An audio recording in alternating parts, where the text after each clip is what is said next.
tema de hoje é gestão ambiental empresarial. Então, o debate da gestão ambiental, ele se torna importante dentro das organizações, mediante o contexto do tema da sustentabilidade, do tripé da sustentabilidade, das variáveis econômicas, sociais e ambientais, representando os objetivos da organização, que vão além do objetivo da lucratividade ou da não lucratividade, mas traz a importância dos meios, né, de como se atingir esses objetivos. Sendo sustentável, parece ser o melhor caminho em longo prazo. Então, essa é uma discussão que vem crescendo cada vez mais, que vem influenciando as práticas organizacionais e que vem influenciando a imagem dessas organizações em seus ambientes de negócio, principalmente nos ambientes maiores, com grandes competidores, que acabam fazendo exigências a seus fornecedores em termos de atuação ambiental e cuidados com o meio ambiente, que vão além do cumprimento das políticas públicas. Porque as políticas públicas, como nós já vimos, elas devem ser cumpridas. Muitas vezes não são, mas são as exigências legais, são as exigências obrigatórias. E ser uma empresa sustentável, na maioria das vezes, vai além do que a lei exige, do que a regulamentação normatiza.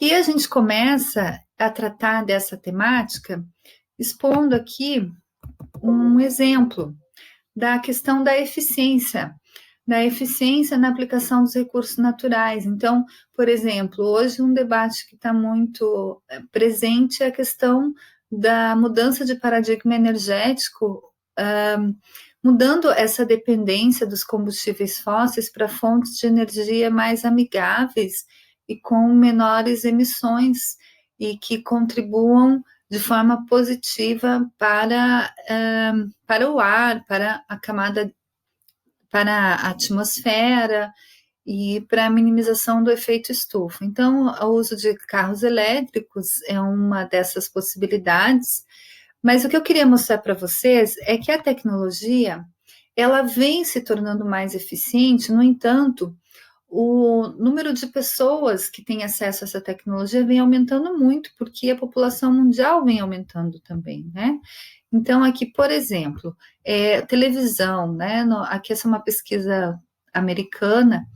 O consumo de energia de um aparelho de TV na década de 50, de 400 kWh, em 2012, 80 kWh. O preço em dólares era de 4.125. Então, era um produto extremamente durável, que permanecia nos lares por décadas. Hoje, o preço de 399 dólares. O que significa? Um produto que equivalia a 10% da renda média anual de uma família americana, hoje é 0,8%. Então, significa que é um bem que pode ser trocado muitas vezes. Isso gera o quê?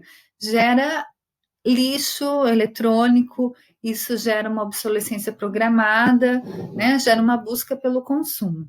E aí a gente percebe também que esse aumento de aparelhos de televisores no mundo, ele é bom, porque mais pessoas têm acesso, mas ele é ruim também porque acaba tendo maior consumo energético. E aí, parecido com os carros, né? Essa análise, o maior número de carros circulando, então, o maior número de emissões, e aqui, maior número de pessoas tendo acesso a viagens de avião. Então, esse conceito do sustentável, ele passa por diversos dilemas, né?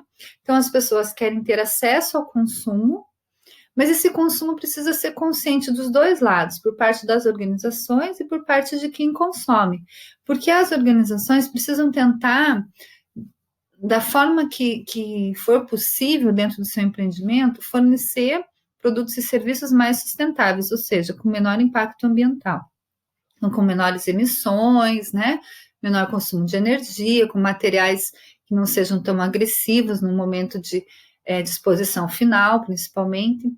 E o consumidor precisa ser consciente quanto ao uso dessas tecnologias ou desses produtos e serviços que consome, se são necessários naquele momento, se tem outra forma de transporte de utilizar, se essa viagem para uma reunião do outro lado do país ou do mundo precisa ser feita, ela pode ser resolvida por videoconferência, por exemplo.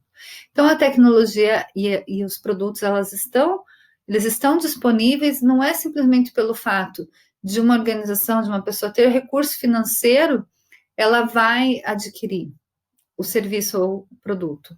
precisa haver também essa consciência do comprador, do consumidor, da sustentabilidade das suas decisões de compra. Isso é um fator importante na gestão ambiental das empresas, porque é um mercado que pode ser criado também, né? Dos dois lados, o consumidor pressiona, mas a organização também gera esse mercado, e isso acaba trazendo grandes oportunidades no momento que a humanidade percebe que o meio ambiente já está sendo muito pressionado e a gente precisa cuidar melhor dele. Então, aqui, as forças que influenciam uma organização dentro das suas preocupações ambientais, nós temos o governo, né, que está a empresa, o governo, a sociedade e o mercado. São os grandes fatores influenciadores. Desculpa, eu voltei aqui. Então, o que seria uma corporação sustentável? É uma abordagem que, por um lado, visa criar valor para os acionistas de longo prazo, mas como? Administrando os riscos econômicos, ambientais e sociais. Ou seja, é uma organização que valoriza o tripé da sustentabilidade, os objetivos, os riscos, tanto econômicos quanto ambientais e sociais. Então, não é mais uma relação só de causa e efeito no meu processo produtivo, sem perceber o que acontece no meu entorno, sem perceber as condições de trabalho, os impactos na comunidade, a geração de emprego, isso precisa ser levado em conta, assim como a utilização de recursos, a geração de ruídos, a emissão de efluentes, de fumaça, a utilização de recursos naturais, né? Tudo isso e os impactos gerados após a produção e durante o consumo, a logística reversa. Então, qual que é a responsabilidade de uma corporação quando ela começa a produzir um bem ou oferecer um serviço no mercado? Continuando. Quais são as fontes de pressão sobre as empresas também que faz com que elas sejam mais sustentáveis, que elas comecem a levar em consideração essas variáveis? Uma delas é o setor de seguros. Pensar em grandes mineradoras, empresas do setor petroquímico, conseguir um seguro, né, um contrato, uma proposta de seguro para uma corporação dessas, que tem um impacto ambiental potencial sempre de muito risco, precisa de algumas garantias. Então, é uma pressão do setor de seguros que, de certo modo, é positivo, que acaba influenciando um comportamento mais amigável ao meio ambiente. Outra é a população, então, enquanto consumidor. Um consumidor acaba não tendo um poder tão grande, mas se as pessoas passam a ser educadas, conscientizadas e se fortalecem nessa pressão, faz com que as empresas sejam mais responsáveis. Então, o que acontece? A reputação da empresa é um importante ativo, né? E se relaciona com o desempenho financeiro e mercadológico. Então, se a população, se os seus consumidores, se o seu mercado confia e tem na imagem da organização como uma organização sustentável, isso vai ser positivo e vai gerar uma boa reputação, também no mercado financeiro. Então, a literatura coloca 3 abordagens para a gestão ambiental nas organizações, tá? Então, aqui a gente vai citar a abordagem do controle da poluição, da prevenção da poluição e a abordagem estratégica. Então, na abordagem do controle da poluição, a preocupação básica é o cumprimento da legislação e resposta às pressões da comunidade. Já na prevenção, o uso eficiente dos insumos. Na estratégica, a competitividade. O que acontece? Geralmente a organização começa com essa abordagem do controle. Aí, à medida que ela vai evoluindo os seus processos, ela muda para a prevenção. E as empresas que têm alto empenho em minimizar os seus impactos, em utilizar menos recursos naturais, menos energia, e gerar até impactos positivos ao meio ambiente, já estão com uma abordagem estratégica. Então, quais as ações típicas do controle? Corretivas, né? Tecnologias de remediação e de controle no final do processo, chamadas end of pipe, que são as tecnologias de fim do tubo. Então, são filtros para controles de emissão, são estações de de tratamento de efluentes, normas de segurança. Então, são ações obrigatórias ou corretivas. Já na abordagem da prevenção, elas são corretivas e preventivas. Então, a conservação e substituição de insumo, o uso de tecnologias limpas, menos agressivas. Já na estratégica, são corretivas, preventivas e antecipatórias. Busca-se antecipar problemas e captura de oportunidades, com soluções de médio e longo prazo. Então, não se pensa só no hoje, né? No imediatismo. Percepção de empresários e administradores. Aqui no controle é um custo. Vamos ter que gastar com as questões ambientais. Na abordagem da prevenção, a redução de custo e aumento da produtividade. E já na abordagem estratégica é bem positivo, pois se percebe como uma vantagem competitiva. Tanto na gestão ambiental quanto na gestão da qualidade é muito parecido o envolvimento da administração. Aqui no primeiro nível é esporádico, depois é periódico. No nível estratégico é permanente e sistemático. Então a alta administração, ou seja, a direção, a presidência, as gerências são altamente envolvidas. Áreas envolvidas no controle da poluição, ações ambientais confinadas nas áreas produtivas, então só lá nas linhas de produção, ou se for um serviço no atendimento ao cliente, na área mais próxima do consumidor. Na prevenção, as principais ações continuam confinadas nas áreas produtivas, mas há um crescente envolvimento das outras áreas. Já na abordagem estratégica, toda a corporação está envolvida. Para toda a cadeia produtiva também, ou seja, para consumidores, para fornecedores também. Então, o controle da poluição, o que é? É o atendimento às exigências estabelecidas nos instrumentos de comando e controle.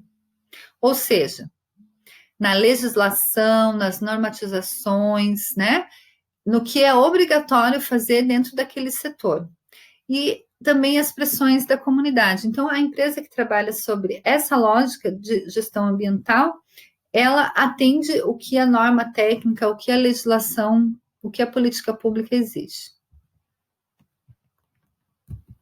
Aqui alguns exemplos, né, de estações de tratamento de efluentes, que é uma tecnologia prevista na gestão ambiental com a abordagem do controle, porque ela é exigida por lei, né? Então, as organizações elas adotam essas estações de tratamento, essas tecnologias, porque é uma obrigação para aquele setor que utiliza a água, ela precisa tratar essa água antes de devolver. Já a prevenção da poluição é quando a organização está um pouco avançada em relação ao controle, a abordagem de controle. Então, começa a haver mudança em alguns processos, em alguns produtos, a fim de reduzir ou eliminar os rejeitos, ou seja, o lixo mesmo, aquele que não pode ser reciclado, reutilizado, reaproveitado. Então, isso começa a diminuir. Por quê? Porque há uma leitura, uma mudança nos processos. Então, no como fazer e também no produto final, a fim de gerar menos lixo no final do processo. Então, ela combina duas preocupações ambientais básicas. O uso sustentável do recurso, então, lá no começo da cadeia produtiva, controla fornecedores, por exemplo, eu vou comprar de fornecedores que sejam sustentáveis para poder produzir na minha organização. E também com o final, com o controle, com as emissões, com os impactos após o processo produtivo. Isso é prevenção da poluição. Existe um conceito, né, que é um instrumento para o uso sustentável de recursos, conhecido como 4 R's. Então, o primeiro R seria reduzir a poluição na fonte, gerar menos poluição. Também consumir menos recursos naturais, né? Reduzir tudo, reduzir o consumo de recursos naturais para produzir e reduzir a poluição gerada. O outro é reutilizar. Então, reutilizar equipamentos, reutilizar insumos que possam ser reutilizados em outras etapas do processo, tentar sempre diminuir o resíduo final. O outro R seria a reciclagem. Então, o que for possível reciclar, eu posso fazer a reciclagem interna dentro da organização, mas na maior parte das vezes a reciclagem ocorre externamente. Ou a empresa doa para uma entidade, para uma cooperativa, ou ela vende para algum cliente que produz um item a partir de um resíduo. Então, pode ser um item produzido a partir de restos de metal, ou de madeira, ou de tecido, o que quer que seja, ou simplesmente cooperativas, né? E existe o outro R chamado de recuperação energética, que pode ser gerar energia a partir da queima de um resíduo dentro da própria organização. Então, aqui, esses três primeiros aqui, redução, reuso e reciclagem, que seriam 2, né? E a recuperação energética, por isso 4. 1, redução, 2, reuso, 3, reciclagem externa, feita por outra entidade, e a recuperação energética. É chamado de uso sustentável dos recursos e entra na abordagem da prevenção da poluição. Já o tratamento e a disposição final, que acontece muito nas estações de tratamento de efluentes, ou um filtro para emitir menos fumaça poluente, por exemplo, são abordagens de controle da poluição, que é o mínimo que se faz dentro de uma organização. Então, falando da reciclagem, né? A reciclagem também gera problemas ambientais. Eu encaminho tudo para reciclagem, quilos e quilos de plástico, de metal, né, de papel que sobram do processo produtivo da minha organização. Mas reciclar também gasta energia, também pode emitir poluentes. Por isso que a gente tem que reduzir, né? Reduzir o resíduo para também reduzir a reciclagem. A reciclagem ela é boa porque ela retira dos aterros sanitários, das ruas, muitos resíduos e reaproveita. Mas não significa que nós devemos consumir mais para gerar mais resíduos para reciclagem. Esse não é o ideal, né? O ideal é que se diminua. Já na prevenção da poluição, continuando, então, a prevenção não elimina completamente a abordagem de controle, mas ela reduz a sua necessidade. Não é que não se faça mais controle, ela reduz a necessidade dessa abordagem porque ela vai além, né? Então, por exemplo, instituindo os R's, né? Reduzir, reciclar, reutilizar, e o quarto, que foi comentado anteriormente, que seria a recuperação energética. Isso é prevenir a poluição, porque você vai agir antes dela acontecer, tá? E o que é a abordagem estratégica da gestão ambiental? Aqui é quando o envolvimento das empresas com os problemas ambientais se torna estratégico. Como? Aumentando o interesse da opinião pública sobre as questões ambientais. Então, se torna um fator extremamente importante para a organização. Então, existe um autor chamado North, que para ele a gestão ambiental pode proporcionar os seguintes benefícios. A melhoria da imagem, desde que seja uma verdade o que se exponha da imagem da empresa em torno das suas ações ambientais. Quando uma organização ela divulga tanto, né, digamos, uma empresa de cosméticos que divulga que é ecológica, que é ambientalmente correta, que tem uma gestão sustentável dos seus processos, divulga muito, dá muita ênfase nisso, só que não faz tanto assim, mais fala do que faz. Isso é chamado na literatura de greenwash, que é lavagem verde, é quando a empresa mente a respeito dos seus processos ambientais para ganhar uma melhoria da imagem. Então tem que tomar cuidado, divulgar o que se faz de fato. A gestão ambiental pode levar a uma renovação do portfólio de produtos com novas ideias, novos produtos, novas utilidades. Pode levar a maior comprometimento dos funcionários e melhores relações de trabalho, eles vão se sentir motivados com essa mudança de atitude da organização. Criatividade e abertura para novos desafios, né? Uma nova abordagem dos processos. Melhor relação com as autoridades públicas, como órgãos governamentais como o IAP, IBAMA, porque esses órgãos vão perceber que a atitude da organização é positiva, com a comunidade, grupos ambientalistas também, da mesma forma. Acesso assegurado a mercados externos, isso é fundamental. Um país como o Brasil, que está sendo campeão em queimadas na Amazônia, por exemplo, além disso ser extremamente prejudicial para a natureza, para o nosso país, para o mercado interno, isso reflete de forma extremamente negativa no mercado externo, que atualmente tem sido muito seletivo em contratos com empresas de países que não colaboram para a minimização das emissões de CO2. Então, é extremamente negativo quando a empresa não tem uma abordagem ambiental, quando um país não se preocupa com as atitudes das organizações em torno dessa temática. E aí, mais um benefício que é maior facilidade para cumprir os padrões ambientais, porque a empresa já está além do que a lei exige, ela faz mais do que a lei exige, quando ela tem uma abordagem estratégica para o meio ambiente. E aí, cumprir o que a lei exige se torna algo automático e até, de certo modo, simples. Então, o que é uma estratégia? Né? São os objetivos e ações que alcançam efeitos no ambiente de negócios em que a empresa atua ou pretende atuar, colocando em uma posição de vantagem competitiva, que é um conceito da teoria da estratégia mesmo. Então, quando a empresa ela estabelece bons objetivos, ações, e ela consegue realizar esses objetivos e ações, e eles, dentro deles, o tema sustentabilidade aparece, então passa a ser uma vantagem competitiva. Ainda na abordagem estratégica, então, na fase inicial da gestão ambiental, as exigências estabelecidas pela legislação são vistas como um custo interno. Então, há sempre uma reclamação, né, uma preocupação, mas nós vamos atender tudo que a legislação pede, tudo que o mercado pede, isso vai acarretar em custos. Então, quando a gestão ambiental é orientada para o controle, essa é uma percepção muito comum. Na prevenção, já é visto como uma forma de aumentar a produtividade, esse estabelecimento, esse atendimento à legislação ambiental. Agora, na abordagem estratégica, a questão ambiental ela está no discurso da direção, dos proprietários, ela aparece no slogan da empresa, então ela é sempre uma questão estratégica primordial, muito cuidada dentro da organização, e não simplesmente um custo a mais.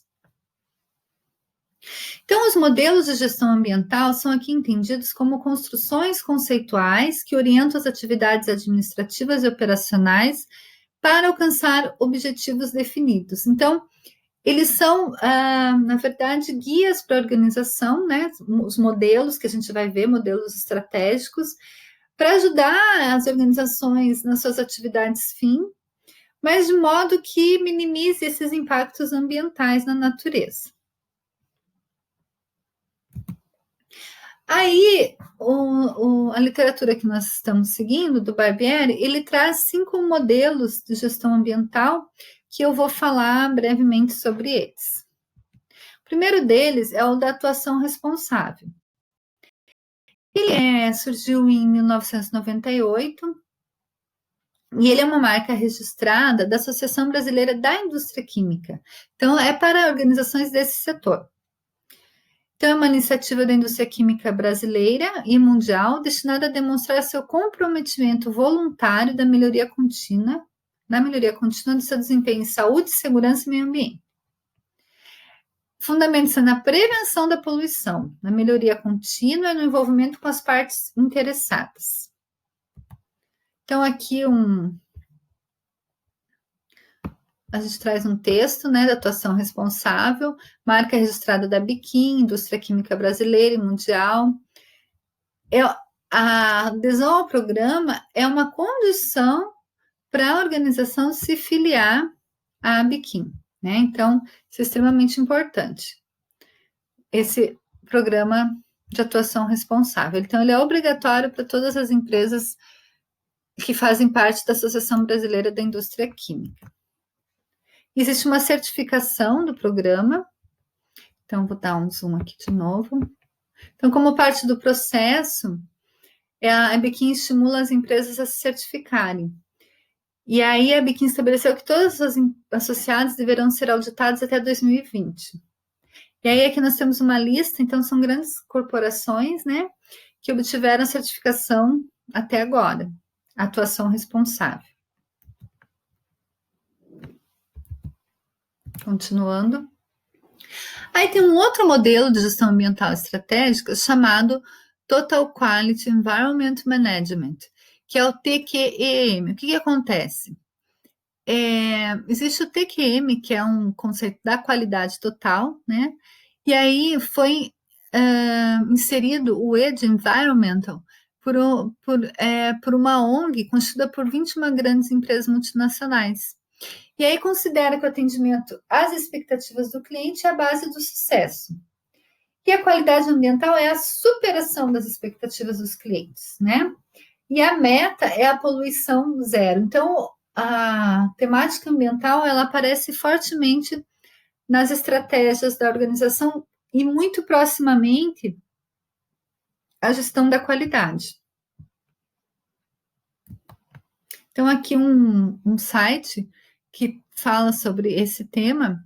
Então, ele surgiu a partir do GEM, que é um grupo que foi criado em 1990, incluindo dentre essas empresas a IBM, a AT&T e a Kodak, e que visa desenvolver estratégias e padrões para o desempenho ambiental corporativo. Gente, em 1990. Então, para vocês perceberem que esse não é um tema novo, né? Não é um tema que começou a ser dialogado nesse momento.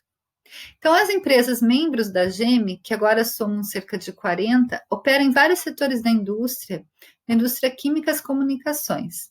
E aí elas compartilham as melhores práticas entre si em questões do meio ambiente, saúde e segurança. Aí aqui nós temos os elementos básicos, os TQM. Então, pensando em qualidade total, em melhoria contínua, esses conceitos são trazidos e acrescenta-se a temática ambiental dentro do contexto da organização, para além da qualidade. E aí o terceiro modelo proposto é o da produção mais limpa, que abrange uma estratégia ambiental preventiva aplicada a processos, produtos e serviços. Então, foca na prevenção da poluição e minimizar os impactos sobre o meio ambiente.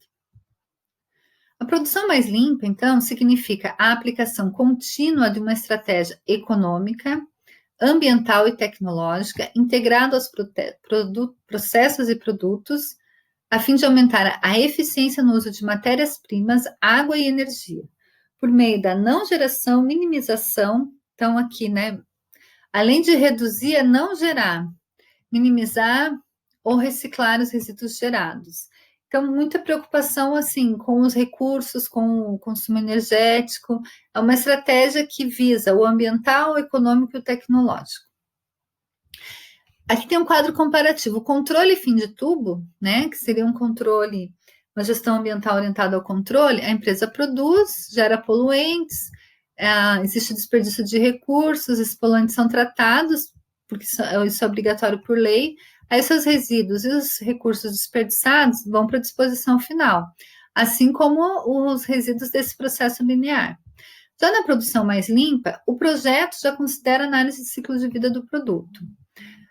E aí, no descarte, a minimização desse descarte é valorizada, assim como o mínimo de produção de resíduos.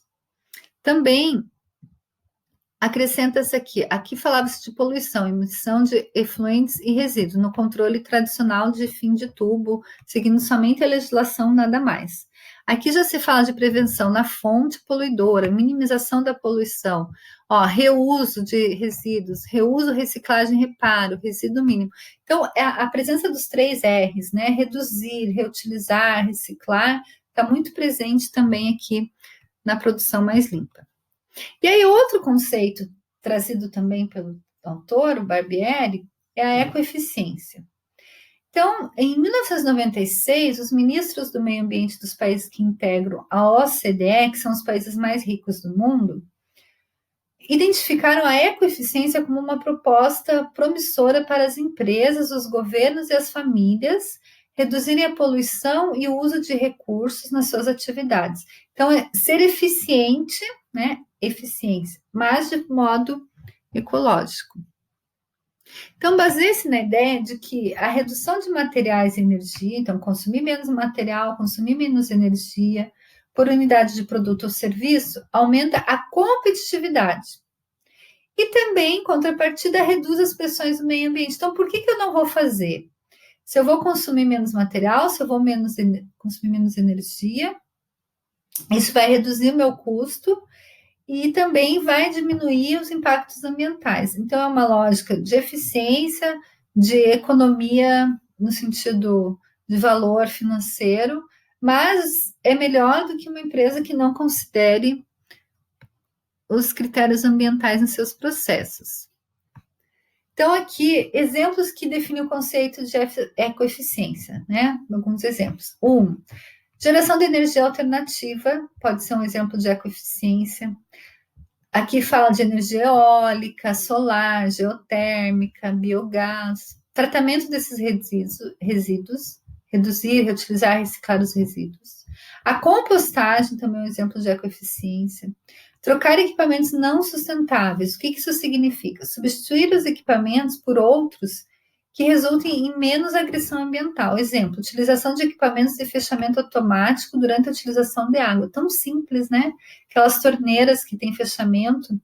É tão simples que em uma residência parece que não faz diferença, mas um estabelecimento maior ou em N residências vai fazer muita diferença. Outro exemplo, criar políticas de reflorestamento. O desmatamento é um dos grandes transtornos causados por diversas indústrias ao longo dos anos. E o replantio é uma necessidade. 6, criação de políticas sociais. É possível envolver a sociedade contando com um esforço conjunto e, ao mesmo tempo, estabelecendo uma relação de confiança entre a empresa e o público. Campanhas de conscientização e transparência são exemplos, né? Então, essa política social, essa proximidade com a sociedade, campanhas de conscientização, são exemplos de estratégias ecoeficientes. Aí, o último modelo tratado aqui é o de FICSO, o Projeto para o Meio Ambiente. Então, representa a convergência das preocupações com o desenvolvimento sustentável e com a integração empresarial. Baseia-se numa análise de todo o ciclo de vida. O que é ciclo de vida do produto? Desde a concepção da ideia até a disposição final. Então, quanto que se consome de energia, quem são os envolvidos, por onde esse processo ele transita. Sua ideia básica é atacar os problemas ambientais na fase do projeto, pois as dificuldades e, consequentemente, os custos para efetuar modificações cresce à medida que as etapas do processo aumentam. Então, desde o início, já perceber quais são os problemas e definir um plano para diminuí-los. Então, todo modelo de gestão ambiental tem pontos fracos. E aí é possível combinar seus elementos e criar um modelo próprio. Aqui algumas discussões sobre as características, pontos fortes e fracos de cada um. Aí fica mais difícil entender e diferenciar. Então, gestão da qualidade ambiental total. Qual a característica básica? Extensão dos princípios e práticas da gestão da qualidade total às questões ambientais. Então, agrega mais uma variável que o meio ambiente. Ponto forte, mobilização das organizações, seus clientes e parceiros para as questões ambientais. Ponto fraco, depende de um esforço contínuo para manter a motivação inicial. Então, tem que estar sempre puxando as pessoas para quererem participar.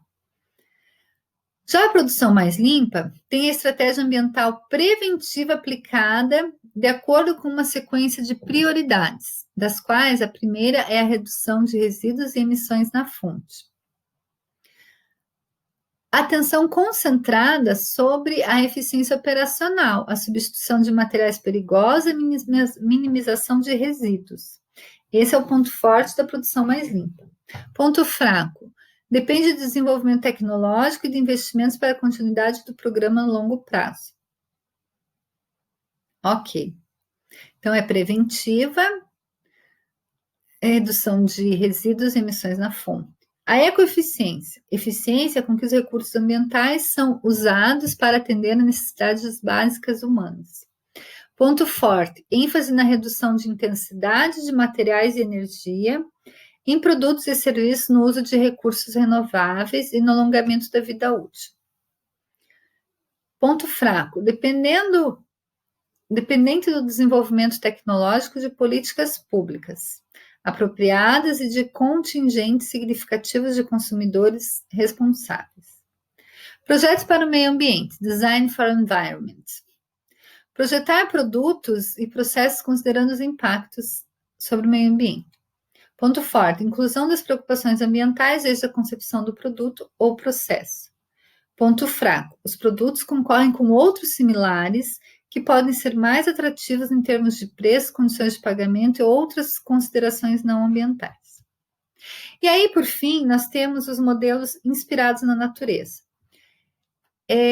Qual que é o centro da discussão aqui? É a ecologia industrial, tá? Então, o metabolismo industrial e simbiose industrial fazem parte desse conceito de ecologia industrial, né? Que traz os sistemas ecológicos naturais como uma metáfora para as atividades organizacionais. Então, o que é um ecossistema natural? O que é um sistema industrial, que teria ecologia industrial? Em termos de elementos químicos, né? O ecossistema natural utiliza poucos elementos, principalmente carbono, nitrogênio, oxigênio e hidrogênio. Já os sistemas industriais utilizam a maior parte da tabela periódica. O ecossistema natural, ele é cíclico. Os materiais circulam e são transformados constantemente. Então, é o equilíbrio do ecossistema, né? Tudo se transforma, na natureza tudo se transforma. Ou seja, um resíduo ele vai ser fonte orgânica de adubo, os resíduos naturais, né? Não aqueles provocados pela atividade humana. Nos sistemas industriais, eles são lineares, materiais são transformados em produtos e resíduos, né? Então, ele gera um resíduo. Então, ele é um sistema aberto. Após a produção, restam coisas, né? Restam resíduos. Já o ecossistema natural não resta nada, porque tudo vira matéria orgânica, né? Para outro processo. Então, o processo é em ciclo fechado no ecossistema natural, não há resíduos. Cada subsistema provê material e energia para outro. Já no sistema industrial, processo e ciclo aberto. O sistema gera desperdícios de recursos, não é sustentável.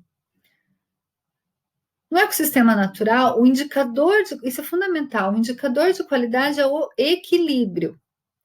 Já o indicador de qualidade no sistema industrial é o crescimento. Sempre se fala em crescimento, crescimento, crescimento. Então, nem sempre o crescimento é um indicador positivo.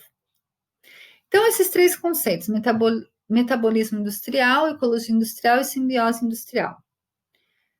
Eles são três modelos de gestão ambiental, têm em comum a tentativa de aproximar os sistemas de produção humano com o que ocorre no organismo e no ecossistema. Então, comparar a natureza humana com os ecossistemas. Então, o metabolismo industrial é um conjunto de transformações físico-químicas que convertem matérias-primas, biomassa, combustíveis, minerais, metais, etc., em produtos manufaturados, estruturas produtivas e resíduos. A ecologia industrial. Então, um balanço de materiais, preocupação básica do metabolismo industrial é parte da ecologia. Por isso que o metabolismo faz parte da ecologia industrial. A ecologia industrial vai além, pois as interações entre os sistemas industriais e o meio ambiente requerem conhecimentos das ciências ambientais. A ecologia industrial é uma abordagem para projetar produtos e processos industriais que levem em conta tanto a competitividade dos produtos quanto as interações com o meio ambiente. Então, essa preocupação da interação com o meio ambiente. Aqui um exemplo de ecologia industrial, um sistema linear, né? Energia, ecossistema, matéria, natureza, calor. Proposto por Jay Forrester na década de 60, baseado na teoria dos sistemas. A ecologia industrial considera que todos os resíduos e materiais devem ser continuamente reciclados dentro de um sistema fechado. E somente a energia solar ilimitada seria utilizada de forma participativa. Aqui um processo de ecologia industrial, né? O consumo, a produção de um passando para o outro. E aí um último conceito, que é o da simbiose industrial, ou seja, o resíduo de um processo vira matéria-prima para outra. Então, aqui é um exemplo verdadeiro, que é o ecossistema de Kalundborg, na Dinamarca. Aí aqui você tem algumas indústrias, né? Por exemplo, aqui a produção de petróleo vai para a refinaria, vai para o asfalto, vai para as fábricas. Da refinaria, a produção vai para as casas, para os prédios. Aqui a geração de energia, a pesca, né, através das barragens. E aí uma série de conceitos que mostram essa relação onde um resíduo vira insumo para outra organização. Um conceito que permeia o conceito da simbiose industrial é da economia circular, que talvez vocês conheçam melhor, que se fala muito aqui no Brasil. Então, o insumo para uma empresa é o que para outra é resíduo. No meio ambiente, restos de frutas consumidas por animais se decompõem e viram adubo para plantas. Então, esse conceito é também chamado de cradle to cradle, do berço ao túmulo, onde não existe a ideia de resíduo e tudo é continuamente nutriente para um novo ciclo. Aqui um exemplo, né? Fabricação de produtos, consumo humano, resíduos sólidos, transformação de resíduos em matéria-prima secundária, recursos naturais, fabricação de produto. Então, esse ciclo da economia circular. Uma pesquisa feita pelo Conselho Nacional da Indústria em 2019 mostra que 76,5% das indústrias desenvolvem alguma atividade de economia circular. Isso é muito. Embora a maior parte não saiba que as ações se enquadram nesse conceito, entre as principais práticas elencadas pelos respondentes estão a otimização de processos, o uso de insumos circulares e a recuperação de recursos.